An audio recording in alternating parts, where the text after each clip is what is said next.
अब हम लोग कॉनिक सेक्शन के मेन पार्ट पर आ चुके हैं और वो है पैराबोला। देखो, सर्कल जो है वो एक स्पेशल कॉनिक है। सर्कल जो आपने पढ़ा वो और एक बहुत स्पेशल कॉनिक है और बहुत इंपॉर्टेंट भी है।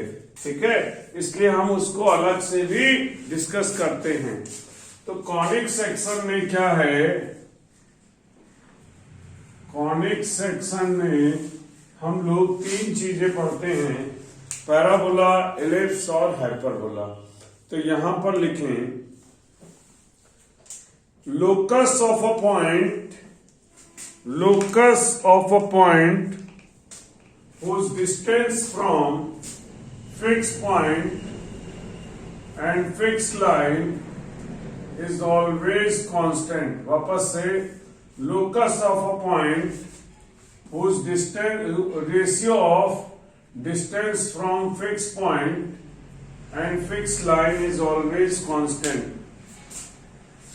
Conic is a locus of point for which ratio of distance from the fixed point and fixed line is always constant।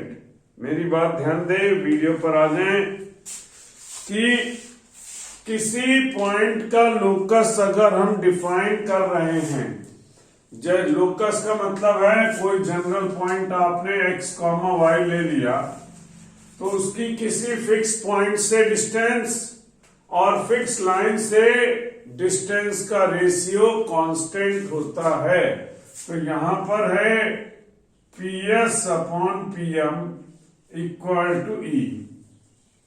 ये हम किसकी बात कर रहे हैं, ना पैराबोला, ना एलिप्स, ना हाइपरबोला, ये पूरे कॉनिक की बात की जा रही है। न्यू लाइन से लिखें, this ratio is called eccentricity। This ratio is called eccentricity of the conic। ये मतलब है eccentricity। This ratio is called eccentricity of the conic। Fixed point is called focus। Fixed point is called focus and fixed line is called directrix। तो किसी point का locus निकालें जिसके लिए ratio of distance from fix point and fix line is always constant हो। That constant ratio is called eccentricity. Fixed point is called focus and fixed line is called directrix। ठीक है, तो यहां पर जो जनरल कॉन्सेप्ट है वो ये है कि आप एज्यूम कर लो फोकस h, k है और लाइन की equation Lx plus My plus n equal to 0 है। तो इसमें क्या होगा, PS equal to EPM। PS की value x minus h whole square, y minus k whole square equal to E times perpendicular distance का formula Lx plus My plus n divided by under root L square plus M square whole mod, इसके equal होगा। ठीक है, ये concept इस जगह पर आएगा। अब आप यहां पर देख लो, कॉनिक सेक्शन में अगर हम देखते हैं तो तीन कॉनिक की बात की गई है। पहला है पैराबोला, दूसरा है एलिप्स और लास्ट है हाइपरबोला। पैराबोला, एलिप्स और हाइपरबोला, ये चीजें हैं। पैराबोला के केस में है E की वैल्यू 1 होती है इलिप्स के लिए ई लेस देन 1 है और हाइपरबोला के केस में ई ग्रेटर देन 1 है। कॉनिक सेक्शन में जब हम डिस्कशन कर रहे हैं तो पैराबोला में ई 1 है, इलिप्स में लेस देन 1 और हाइपरबोला में ग्रेटर देन 1 होता है। ठीक है, तो ये पॉइंट यहां पर रहेगा। अब जैसे सर्कल के लिए, सर्कल स्पेशल टाइप का इलिप्स है, सर्कल स्पेशल टाइप का इलिप्स है, जिसके केस में आप देखोगे कि उसकी डायरेक्ट्रिक्स इंफिनिटी पर होती है। Directrix lie at the infinite distance, तो उस केस में इसेंट्रिसिटी उसकी 0 आ जाती है। तो वहां अलग है, वो स्पेशल केस में कंसीडर करते हैं। मेन कॉनिक में हम पैराबोला, इलिप्स और हाइपरबोला को कंसीडर करते हैं।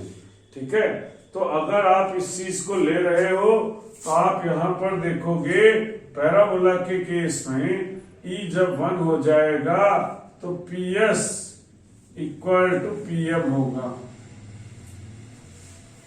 एक्चुअल में किसी भी कॉनिक के लिए आप देख रहे हो PS इक्वल टू EPM है, लेकिन पैराबोला में E की वैल्यू 1 है तो PS इक्वल टू PM होगा। ये हमारा जनरल कॉन्सेप्ट है। आपको आपकी बुक में बताया जाए या ना बताया जाए, you have to learn it and understand it. ये बहुत जरूरी है, ये बेसिक प्रॉपर्टी में आता है।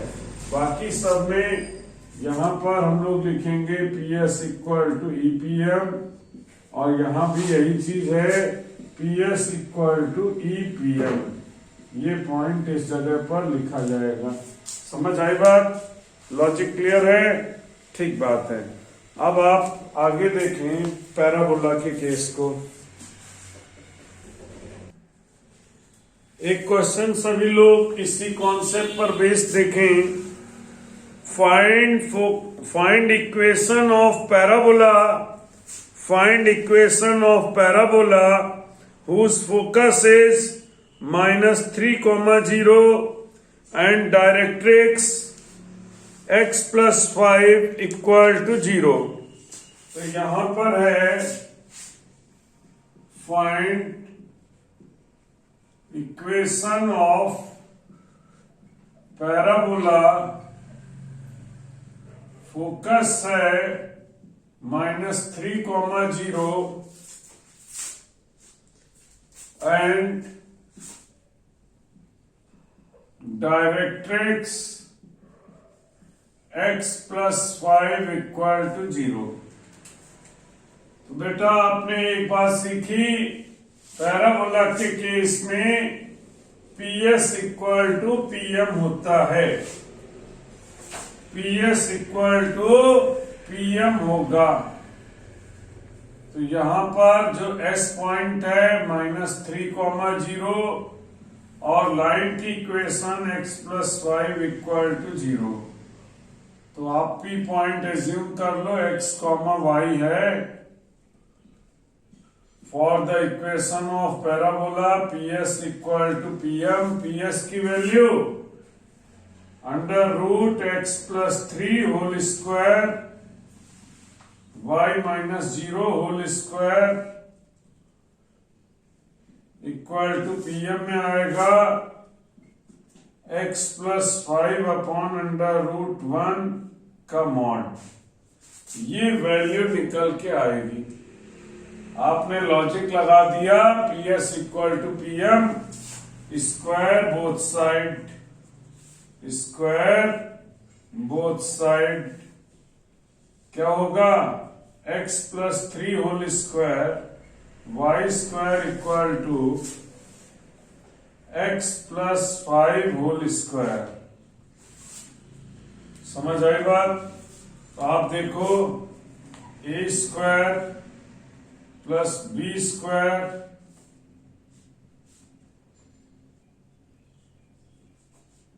प्लस 2ab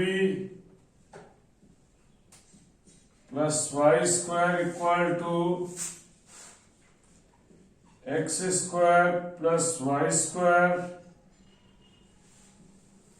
तो आपको फॉर्मूला याद है, +10x, एक्स स्क्वायर से cancel, y square equal to 4x + 16, y square equal to 4x + 16, ये वैल्यू निकल के आ रही है।